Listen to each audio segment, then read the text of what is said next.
Uhambo noNkulunkulu. Nginenjabulo enkulu namhlanje ukuthi studio angingedwa khona insizwa engiyihlonipha kakhulu esihambe ibanga elide ikakhulukazi kwezamabhizinisi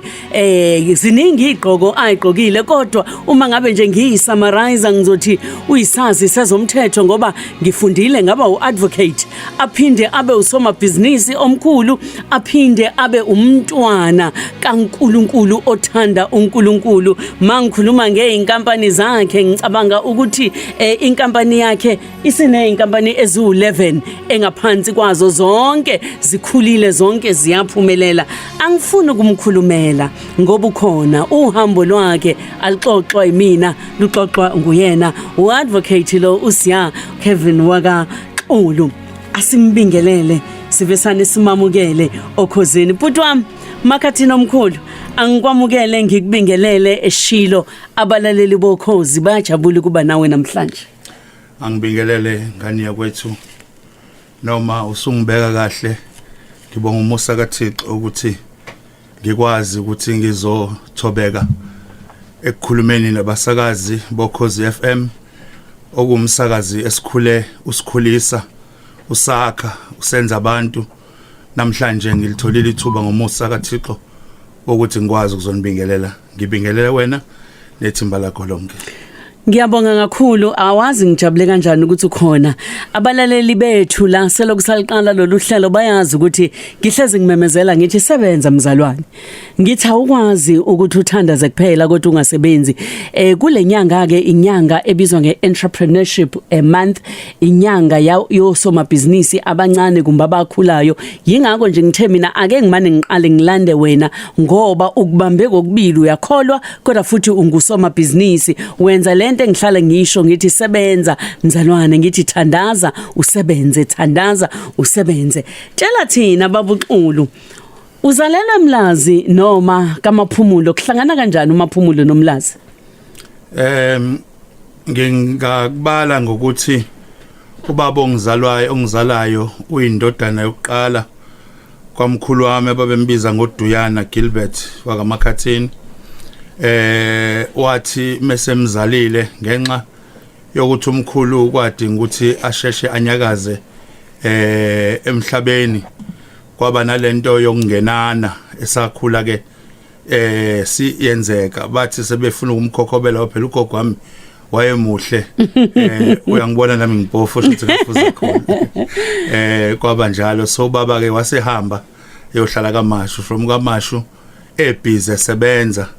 awu wasesibona isinqanda mathe sakhe wayijwayela ukumbiza ngebhentshisi lami eshuma wami hayi uthe mesebona leli bhentshisi wazendlala kuyena ayi uma waqala wathuba nenkani hayi wazendlala lagcina livumile ke ibhentshisi lakhe bagcina ke beganene ngamanye amazwi niswa kamaphumulo kodwa wena ukhulele eMlazi kunjalo kamaphumulo kodwa uthi kumina ubaba nomkhulu lenhlansi yokholo engaka engiyibona kuwena uthi yatshalwa umkhulu kunjalo umkhulu wami uma ngizwa ngoba ngase ngekho ehamba sehambile kodwa wathatha isinqumo sokuthi hayi akasafuna ukwenza izinto angazazi ufuna kube nomlando wakhe umlando oqala usho wathe zakhe ingane akafuni zitshela ukuthi ayikhamise la zigwinye la zinga understand wayitshela ukuthi kunomdala weinsuku sonini nanini ngenxa yesikhathi ngizosho nje ukuthi wayomzingeli wathi mayibuye zingela eshawe inyoka ethu ibululu mesefika ekhaya sekuthiwa nakho bo isimo sibana kwamphoqa ukuthi kufanele agwinye ukuthile wathi cha ngenxa yokuthi uThixo yena wangidalayo mengasindiswa yena ngohamba nebala esefikile ekhaya wagcina ehamba emhlabeni mehamba wathi kuyongikhulumela engizokumela izingane zami ziyolimela leli gama noma ngikhuluma ngento engakwazi ukudlondlobala ngayo many years later boom kwaqhamuka ubaba ngoba kuthiwa ngifana naye obefana nami esengitshela ngaloNkulunkulu ngithi ngisabathenga esikoleni nangu ngitshela ngoNkulunkulu ngithi ngisabathenga ngithi the long and short of it samazi kanjalo uNkulunkulu futhi ngize ngibe ngaka ngikhula nje ngaphansi kwesandla sawumusa Sikhula ngaphansi kwesandla sawo umusa. Uthi kumina bekuthi mangabe nisekhaya mangabe nikhula njalo ebusuku kuyathandazwa. Ngisho ngabe kuthiwa khona ivisitor, awuxoxela umlaleli ngiyayithanda le ngoba amakhaya amaningi awasayazi indaba yokukhuleka ndawonye njengomndeni. Usiko nje la kwami kwamakhathini kuyaziwa ukuthi ngisho auntie abangisiza endaweni engihlala kuzo uyawe uthola ukuthi baye bathi ngo9 o'clock akekho tshela omunye kuthiwa sekuyileso sikhathi ngoba uma nobaba sisakhula ngumagcina wabo mina enganeni ezizalwayo ekhaya ku9 o'clock nje sasivele sisukume sithwele imlomo sithi kodwa lo baba uMpofu wasenzani ukuthi ahlale ezivusa khuleke ekugcineni besasho ubaba wethu sezulwini ngithi kodwa lo muntu wasenzani ngesimanga sokuthi sayenza lento yaziyangena egazini kwagcina kuba usiko ke ekhaya ukuthi cha ofikayo kufike kukhulekwe sibonga uThixo xa sikhulekeli ke imiracle sikhulekela ukubonga ngoba uNkulunkulu kuthiwa simbonga. Ubaba uma ngabe ukhula uthi uke waphatha ama-bottle store kuyibusiness lakhe. Siyazi ukuthi ngesikhathi esikhula umuntu obene supermarket kumbe ne bottle store kumbe nebusha iwona kade kwamabhizinisi ethu nje thina eindaweni zethu. Uthi ke nobaba wayene business elinjalo kungabe mhlambe wafunda kuyena nalenhlathi yokuthi ube suqala amabhizinisi ingoba wabonela kuyena. Ekhaya ngizalwa no engineer udadewethu oqala waba ines ongasekho bese kuba abakhona onjinela ababili bagcina ngami mebegcina ngami ubaba njengoba sisuka kulesikhathi sama bottle store waye ngo Hammersdale warana osomabhizinisi bengakajwayeleki abamnyama mewarana bebaningi abantu ngisho abepolitiki babengena bephuma sibabona kodwa iconversion okusuka kwakhe ayongena ezweni ngqo kwenzeke kwiprocess after sekwenzeke lokho ngoba besebenza nabantu abaningi impela. Ngaphambi ukuthi sikhulume ngamabhizinisi ngifuna usitshele ngokufunda kwakho. Yes. Ufundeni ufundephi njengamanje yini oyiphethe njengomuntu oyile esikoleni waya nasevarsity? Ngafunda eMlazi Comtech ngizoqala high school ngoba ngaqala eBacktembe eMlazi mengiqeda ngangena eKhalipa la kwakunothisha okwakuthiwa uGumede wayishayana wasishaya kwaze kwasifika standard 5 utheme siphuma kuyena kunobaba ke engimhlonipha kakhulu abambiza ngoWilfred Lakilthuli simbiza ngoMadlanduna sithi idlendu yona ndoda yafaka ukukhulu ekusakheni eMlazi Comtech mesifike eComtech ngo standard 7 bathi hayi uzoba uclass captain ngakubonga lokho ngitheme sengiqhubeka sesifika ka matric bang elector as head prefect ngaba ihead boy yase Comtech under leadership yababulthuli ngithe mase sise Comtech khetha abafundi babebona ukuthi ngangine indlela engikhuluma ngayo kuzwakala ngoba ngayithi mase sihlangene into eyi-idea ngangikholela ukuthi umzali ekushaya kodwa lisho iqiniso so babeyithanda ke lonto base bavota ngaba head prefect ngithe mase ngiphuma ke akufanele mesisi kuma platform manje sikhulume engazothi impilo nje iyashiblika kwagangeka ke sengiqeda umatric bese ngithi awu nayi ingane yesibongo sithile awu ithi sikhulelwe awu ungakhulelwa kanjani ngoba ngimncane kanti nami ngafundisa omunye umfowethu ukuganga ngisesikoleni ngathi ke nami sengiphunyukile awu uyathi sikhulelwe ngenebala ke ngaba umuntu othintitha ngaleso sikhathi ngathatha abafowethu ababadala ngathi bazoba umalume Mbumbulu ngibase kuleli khaya elithile elikhona la kwelinye lamalokisha akhonethu sifike kulobaba hayi ngithi kule nkosazana ungakhathazeki wenkosazana bakhona omalume bazokurepresent itheme ifika le ndoda umavuni la ikhuleka naye isaphila hayi vele ngenzile ukuthi vele ithathe nje ithi awusho phone number kababa uxulu khona ngizoke ngimfonele ngiconfirm ukuthi nithumile hayi ngisho inumber wrong ivele enganeni faka induku ingane ikhipha inumber afonele ekhaya athi hayi makhathini mina ngusibani wakasibani ngifuna ukwazi ukuthi kunabantu abathumile ukuthi abazohlawula isisu la wathi ubani ekhuleliswa ngani kwangathi kunimvula kwafanele manje ima uthumele igangi abahlobo bakho wabenza omalume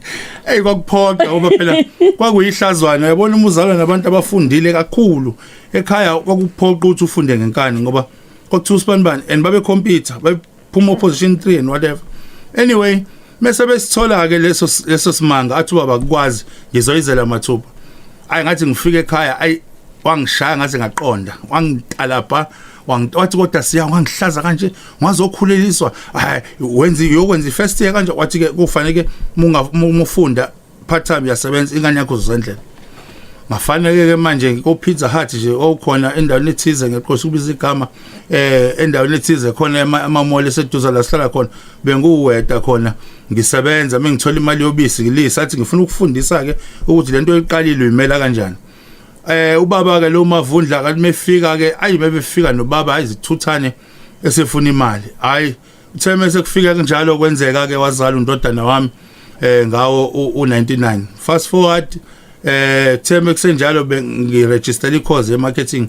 ekuthiwa IMM ngangiyenze Natal Technikon ngiyenze ngifunde khona bese sengizokwenza u3rd year yena lo nkosazana bengimkhulelisile athi hayi isekuphinde ngakhulelwa futhi ngithi kanti umthetho wakho uzokwenzana uzozala ingane 2001 lapho isekhulelwe futhi uthi uzozala ingane kanti ubani omkhulelisile phela icalo yayo ungalibeki kwena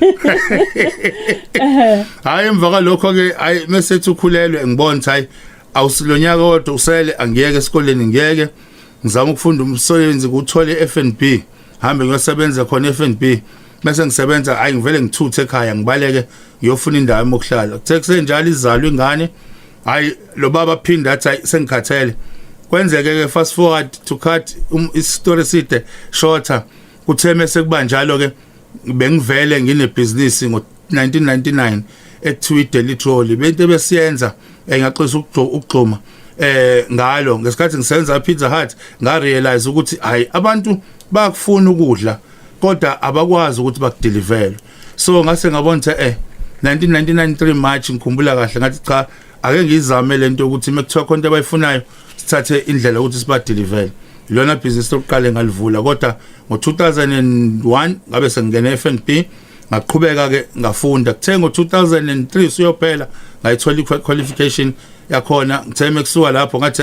ngine interest yokungena kwelezi zomthetho kwaba khona icourse okuthiwa iLLB ngathi angingene kuyona nami ngizilokhu njengoba ngenza ngala ngiyamultitask ngiyafunda ngiyasebenza ngiyazama la eceleni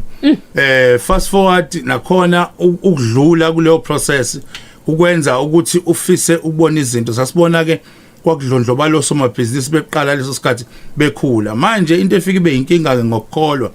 is that usukune medium okholelwa kuyona omunye umuntu ongafani uthi nje umngane wami umkhumbula kahle ngembizela ngegama ngambiza wathi inkinga yakhe imbuzi yabona nje masithola imbuzi siye kubaba la umthembi bese ekusiza ngayo ngathi angiyazi indaba embuzi angikwazi ukuyenza so umuntu okholwayo nolalele kubalaleli ngifuna nazi ukuthi ayikho into uNkulunkulu angakwazi ukuyisolve futhi angizele ukuzohlulela abantu ngizothi okukhona abantu afanele bakwazi uNkulunkulu uyaphila nganginephupho ke ngangilibhala mengibona umuntu ababembiza nje ophethe ama supermarkets adumile ngibuka indlela enama companies angafani ngathi ivision enginayo yokuthi ngithi inkampani le ngiyikhulise ngiyibize ngeinkampani ngaphandle kuphansi kwesibongo sasekhaya ngoba ngabona amandla kaMani noBaba besikhulisa inkampani wasuyayiqala ke waqala inkampani ufundile uthole neLLB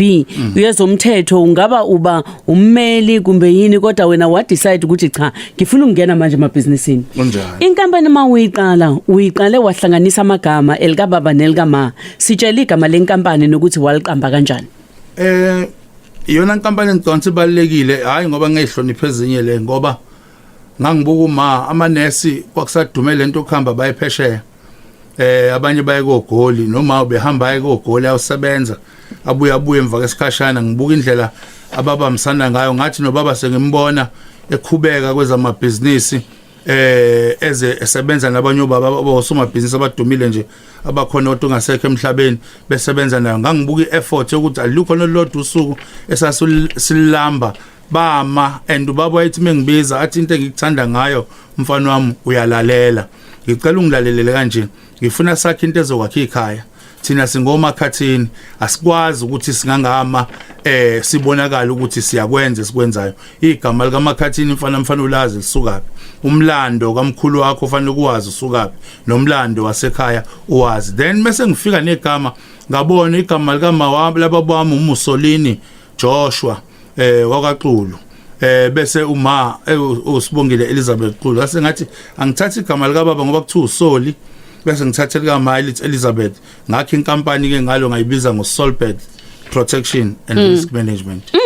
iMakhathani Group iyona eyinkampani eyengamele zonke bese kuzoba khona iSolbet Security bese kuzoba khona iConstruction inkampani yeConstruction kube khona yokudla uzongibalela lezi ezinye ngoba ngikwazi ukuyibala zonke kodwa ngifuna ukuqala kule iSolbet le ye yokugada yonogada yaka security ngoba iyo le nkampani uma ngingaphosisi uthina basebenzi njengamanje abangaphezulu kuka 7000 ngisho kona bawu 7468 abaqashwe eMakhathini Group as a whole uSolbet 7139 engaphansi kuka Solbet ngoba iyona enabantu abaningi ngokuthi amagadi sokuwafaka and sisebenza ngama province awu 8 imake eMakhathini ngisho ukuthi mina njengoba eningizimu Afrika sikhala ngesimo sezemisebenzi imisebenzi ingatholakala wena uwedwa uqashe abantu abawu 7468 njengoba uhleli la e-studio namhlanje bancane kodwa mama ngoba kodwa ngabe asenzi kahle masingancomi sithi emakhaya kuya ukudla etafuleni labantu yemindeni 7468 sishaya izandla Makhathini wenze kanjani uyakhe kanjani le nkampani izingqinamba oke wahlangana nazo endleleni ongacebisa ngako omunye umuntu othi nami ngiyazabalaza ngiyafisa ukufika la le ndoda ifike khona angibatshele nje abalaleli ukuthi ugada inkampani eziningi ugada imicimbi emikhulu omgababa festival Durban Jazz bagado wena Karen White befike eningizimu Afrika bebegado wena indawo eziningi la kwakhiwa khona wena ogadayo wenze kanjani mina ngine kholelo olokuthi abaholi bakhona abaholi ababili emhlabeni khona abaholi abazalwayo khona nabenziwayo now umehluko we leadership unjalo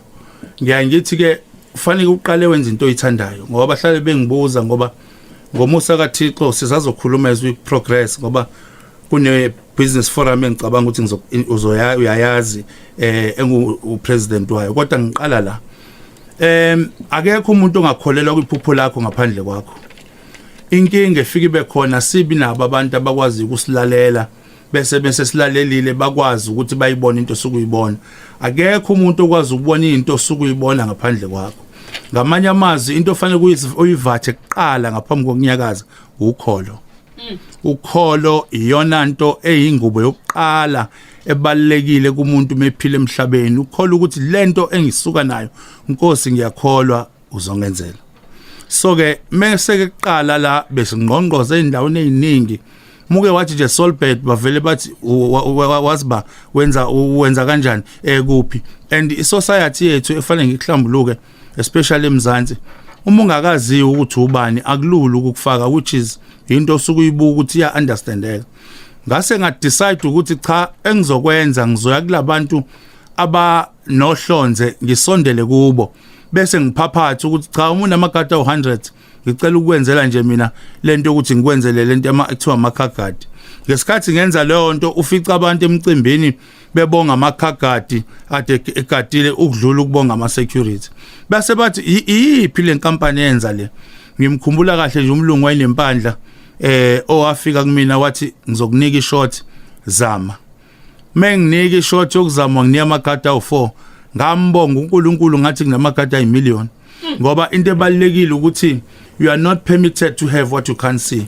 lithi izwi as far as you can see lithi ngizokubusisa usho uNkulunkulu kusho ukuthi ngeke uma ungayiboni ngelinye ilanga uya phambili or ufika phambili bese uthi uyofika khona so ipermission kuwena yokuthi zibone umkhulu ngisho ungathiwa unemali etime engekho zibone umkhulu ngisho kuthiwa unesimo sasekhaya usibukayo esingesihle zibone umkhulu mekuthiwa kukhona abantu abamebekubuka bakwenze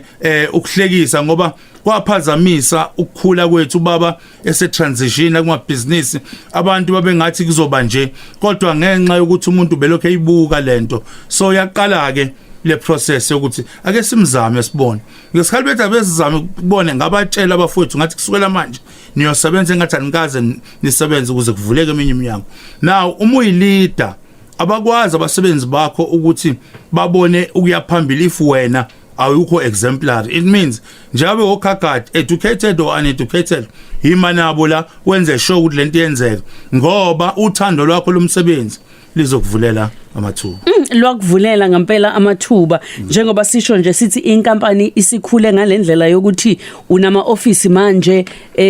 eSandton nase Hillcrest nakwezinye indawo angithi kunjalo sisebenza impela ne offices eHillcrest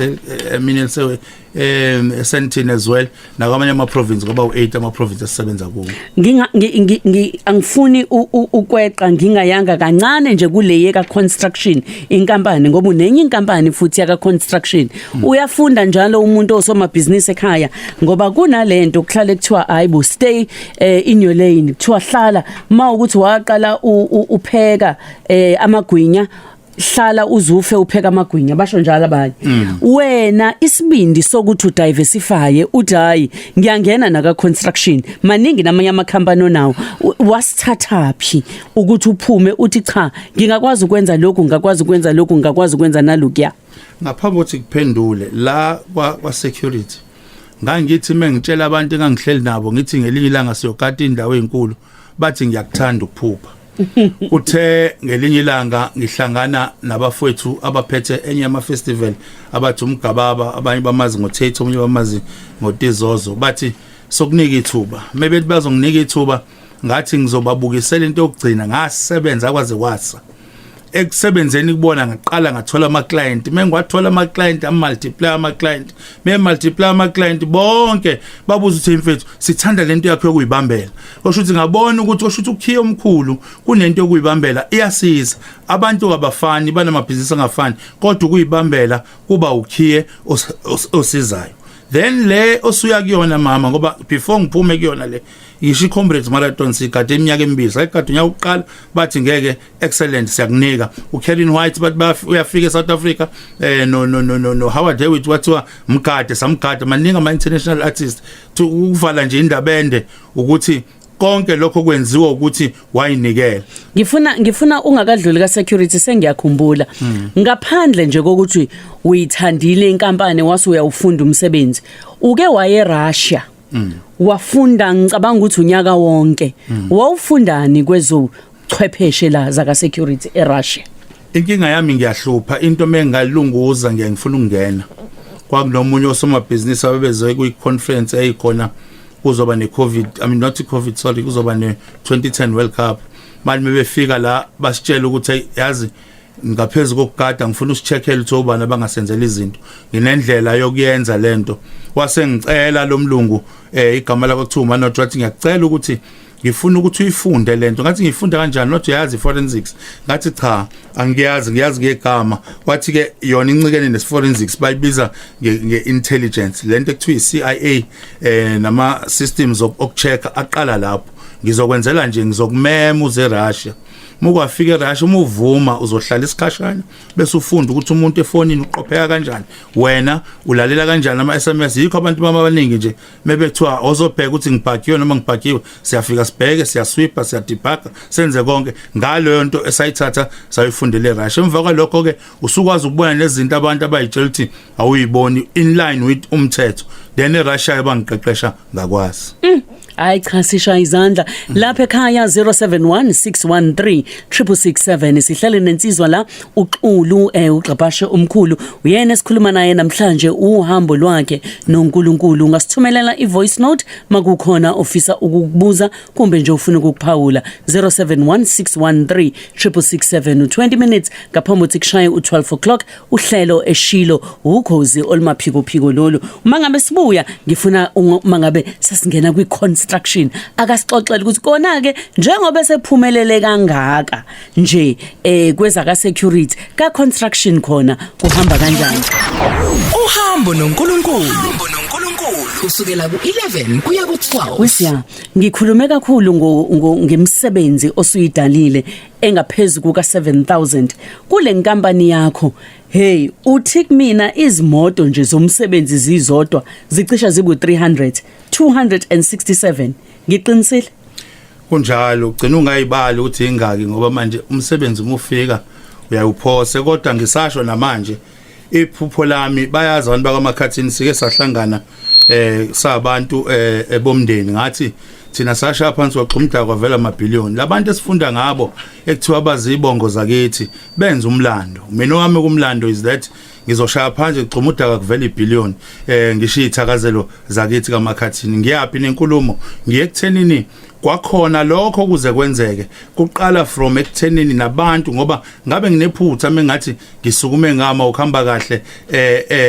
ebusinessini baningi abantu abalekelelile nabasalekelele especially staff ukuthi ube nabantu aba right nakhona kuyakhulekelwa ngoba uThixo angakunika abantu abangakwazi ukuyiveza ivision so zonke lezi zinto ikhula kanjalo ngithe mase ngingena ku construction intombazane yakamgudlo yangifaka entweni ze construction sengiregister umakhathini construction and civils ngathi yini engizoyakha ibiyakhi ibhedlela yakha in ngafunda ngithe mase ngiqala nginyusa lento yama grade bayazi khona ucivil khona ubuilding uGP noma uCE sithe mase sihamba isikhathi ngalithola ithuba lobanye bomasipala nje kwaZulu Natal ekuthiwa iPaul Petersburg eDumbe municipality yanginika yathi cha awusakhe le stadium sibone ukuthi uzosenza kuthiwa kwa Philemon Stadium sakhiwa umakhathini construction and civils uwa Philemon Stadium sathi mesiwakha kwangakholwa umuntu ngangikhona esite every day sivula ngogandaganda sifake ubone nonjiniyela befika ujuluke kodwa konke lokho it becomes part and parcel oshuthi kuba usomabhizinisi kusho ukuthi nawe kunendawo oyidlalayo awuvela uhlale okwesibili kuba nento eyimali uthola ukuthi uyikhiphe zonke imali usebenza bese ingakhokhwa ngesikhathi senze kanjalo fanele kuqine muna abantu abakusizayo bakusize okungayona into ehlala yenzeka ngamanye amazwi akufanele mesifika sihleli kule platform sithi nje ubisi cha nami namanje kunezinto ezimezenzeka uthi inkosi kuba kuwona umusa wakho ngoba uma engimthanda kakhulu uyena umuntu obehlala ethi mfana wami themba uNkulunkulu konke omunye wamasosha angikhulekisa ngendlela eyisimanga ngifuna ukuya kuma kodwa ngifuna ukuya kukholo lwakho yes ukholo lwakho uthi zonke izinto zakho eziningi zibe yisiprofeto za profetwa phezukwempilo yakho namhlanje lokhu onako naloku oyiko kwa profetwa kuwena kwathiwa kuzokwenzeka futhi ngaleso sikhathi wawungakholwa ngaleyo ndlela kodwa namhlanje sikubona umuntu ogxile kakhulu ezwini likaNkulunkulu sitshele kafushane ngokholo lwakho nangobudlelwane bakho noNkulunkulu okuyiqiniso kufanele ngikusho ukuthi uNkulunkulu uyayidala into yakhe ngokufisa kwakho ekhaya akekho befuna nokuyibona indawo kamaphumulo ngiqale lapho okwesibili indlela okusuke kwenzeka ngayo umuntu azakholwe le ngithe sisakholwa ke njengoba siqhubeka siphila ku2006 ubaba wami ngo29 August 2005 waphambana nokuthi aphile kwafanele ahambe emhlabeni mesehamba few months later umfundisi omunye wabefundisi la ekhona inkonzo ela eThekwini wathi udadewethu eyovakasha kanti umfundisi umfundisi wake lenyizwe methe sashumela umfundisi aprofeta meprofeta bamcela ukuthi hayi akahlale noma isonto kule ndawo mesehleli kule ndawo isonto ekuthiwa Royal Hotel mesefika khona avela athi ngibona isibonge suuxulu umuntu owaxula akasukume bavele basukume ngeze ngakuthumela ngisho ilokhunjana basukume beze beuxulu beho7 athi lo engikhuluma naye ubaba wakho usanda ukushona manje asala udadewethu akhule uthe mesemtshela ke sethilalela kunomfana wakile ngimfunayo egama lakhe Lusiya ngifuna nimfune nize la bangifonela bathi ayiphuthuma umfundisi uyakufuna ngavele ngathi ngeke phela ngivele ngibiza umfundisi kimi kwaze kwafly umawe ezegoli wathi mntanami ngicela ulalele mina Siya ngathi ngingena nje umnyango wangithuntutha ngangakaze ngibone into enje ukuthi umuntu avela asuka kuthuntuthe kangaka ngeprofesi wathi wena usibani bani partner wakho bani kanjani wangitshela yonke into ngempilo yami ngathuka ngafika yena ngigxiza inyembezi 18 years later usawumfundisi wami namanje and into engiyifundile kuye wangifundisa ngalento ekuthiwa ukholo iyonto ebalekile ngifuna abalaleli bakithi bayazi bayifunde ukuthi ukukholwa akufanele khambaze ukukholwa kuhamba no action ungathi ngiyakholwa ngizoba usomabhizinisi ithi ukukholwa ubusukuma uthi ngizongqonqoza kulemnyango mina ke yami iphethe business ithi ngenza lokho abantu abangakwenzi athi ama security companies ekhona amanye eyami presentation yothi ngifuna ukwenza lokho abanye abangakwenzi from indlela abagqoka ngayo ama bodyguard amaningi akhona adlule esandleni sami kade ngikukhona eyodwa nje yakanyawo sizolo ifikile ithi imphathi ngizokuashorisha ukuthi bonke abaphuma kuwena abantu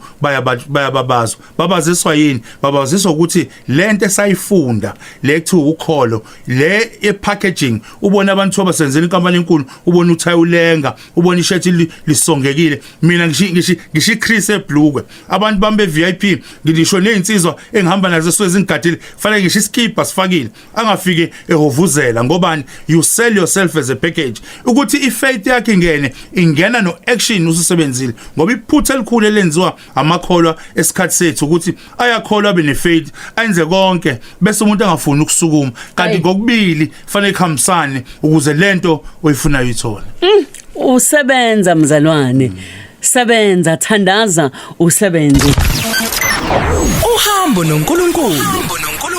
kusukela ku11 kuya Siyabonga kakhulu kubalaleli bethu wexaphashe nampa bebuza wagcina umthathile yini lo ya muntu owabuye wathola ingane yesibili noma impilo yabuye yahamba ngenye indlela cha mina ngiyakholelwa kakhulu kusiko lokuthi ube umuntu uyabona iphuthe esilenzayo mesikholwa siyasikholwa uhafu yini ukuthi uthi umuphila bese uexpect ube perfect ngenxa yempilo akubange kusenzeka ngendlela esasifisa kodwa namanje usawumuntu esixhumanayo nayo ingane zami zonke ngikhulisele ngomusa sibambisene and lo mfana engikhuluma naye nje uzoba na 25 ngonyaka ozayo and uyasebenza olandelayo lo wango 2001 wenze last year verse uyosebenza naye ukuphendula futhi nombuzo kamama isikhathi samanje sidinga ukuthi konke siqale ngokukholwa ukuthi mesikwenza singazenzi izinto ezizoba nama questions and abantu ababe alert angathi kuthiwa ubuzela umsebenzi akahambe nomuntu angavumi ukwenza izinto ehamba yedwa abe alert ngoba isikhathi samanje ngingahlala la ngisho kanti umuntu kuyihumutsha izikhathi zamanje ayisafani bese ngiqhubeka ngisho ngithi ngizocela abanye abasabantu abafuna umsebenzi ngoba kune project ama projects awuthiwe ngwenza for iweekend ezayo basenda ama CV bazongena ku inbox ka Solbet ku Facebook na ku Instagram bathumele ama CV yabo sobatshela ukuthi abahlangane kephi into engidecide mengifika la ngidinga abantu at least abawu80 abazofika bakwazi ukuthi baqasheke abanomsebenzi we-security ngiyazi futhi ukuthi kuningi efanele sikwenze nezingane lezi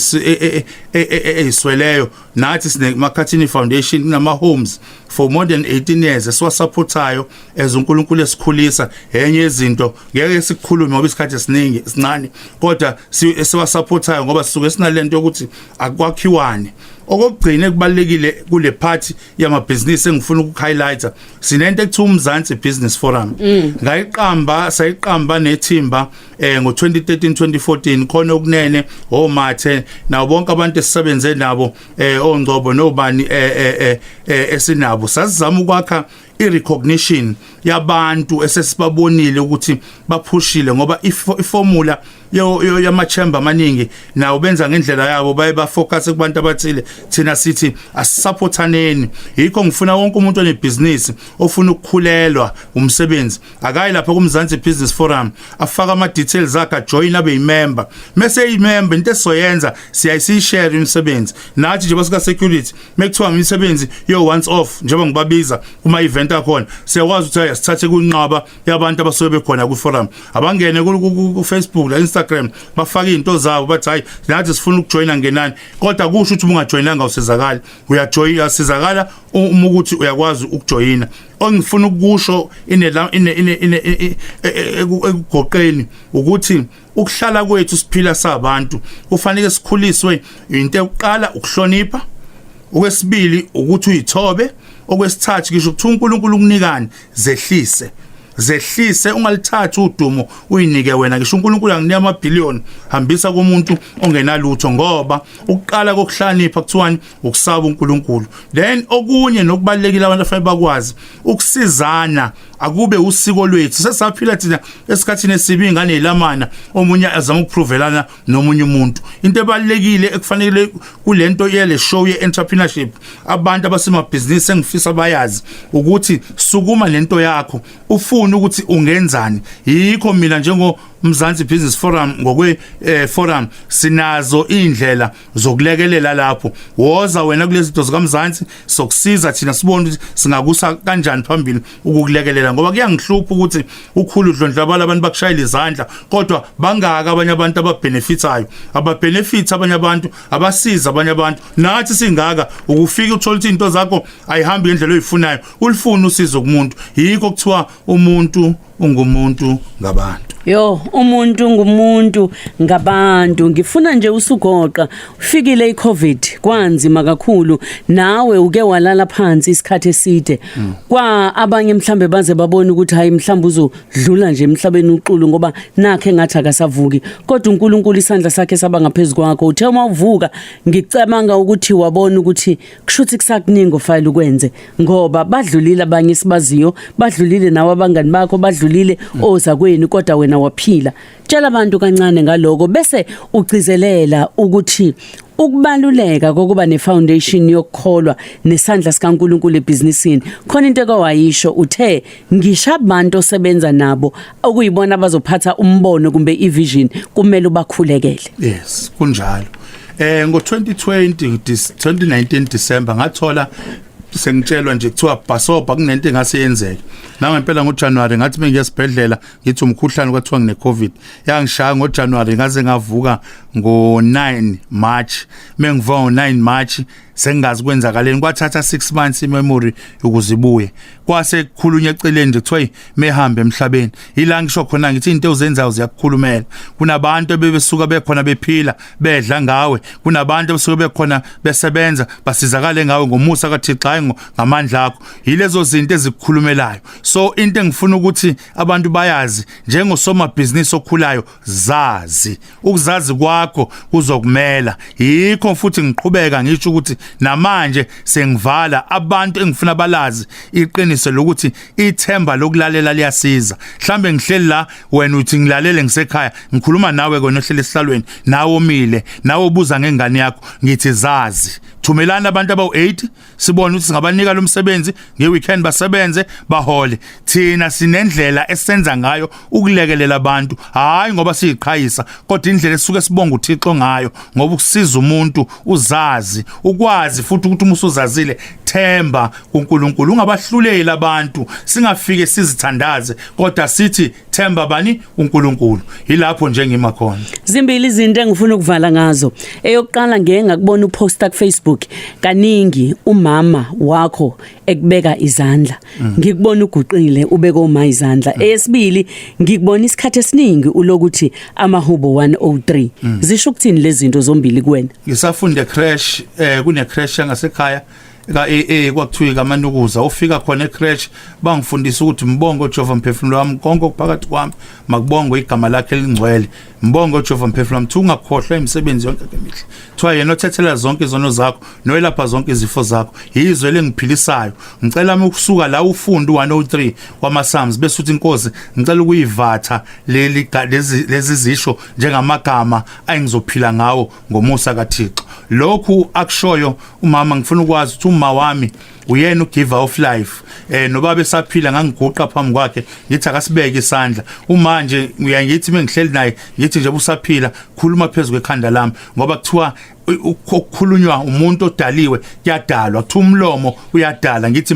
ngithi kuyena ngicela ungidalele izinsuku ezinhle futhi ngiyambonga engathi uNkulunkulu ngamgcina ezothi 87 ngoJanuary. Baba uXulu siyabonga kakhulu uhambo lakho oluhle imininingwane oyikhiphile nokuthi abangenephi laba abafuna bathumela ama CV ngizowabhala nami kwi Facebook page yami uZanele Mbokazi ngizoyifaka yonke kanti nabafuna nokumbona nje ubaba uXulu kade si live lapha yana ku Facebook ubongena umbone nibatshele nabaphutheliwe namhlanje ukuthi podcast ikhona ngena ku Khosi FM ungene kuma podcast uthi ubheke uhambo noNkulunkulu uzothola wonke ama podcast uma ukuthi nje khona uhambo olokela kuphuthela uzokwazi ukuthi ulalele baba uSiya Kevin Xulu siyabonga amakhathini siyabonga xabasha ngesikhathi sakho namhlanje engathi inkampani zingakhula zibheke phambili babe baningi kakhulu abantu futhi abazophinde basizakale siyabonga ngesikhathi sakho kubonga mina andibusisekani balaleli nazi ukuthi umuntu ngabantu futhi ngithi zazi themba emandleni kaNkulunkulu entrepreneur asiqede lento unemployment asizameni bafethu sibumbane sibe munye ilento esishumayelayo asibe munye siyabonga kakhulu emakhaya uNkulunkulu anigcine uNkulunkulu anibusise ningakhohlwa ukuhlonipha umhlaba nokuhlonipha umuntu ngamunye ngoba lo mhlaba uyahlonishwa uZanele wakambokazi uvalelisayo kuze kube yisonto elizayo siyohlangana futhi eShilo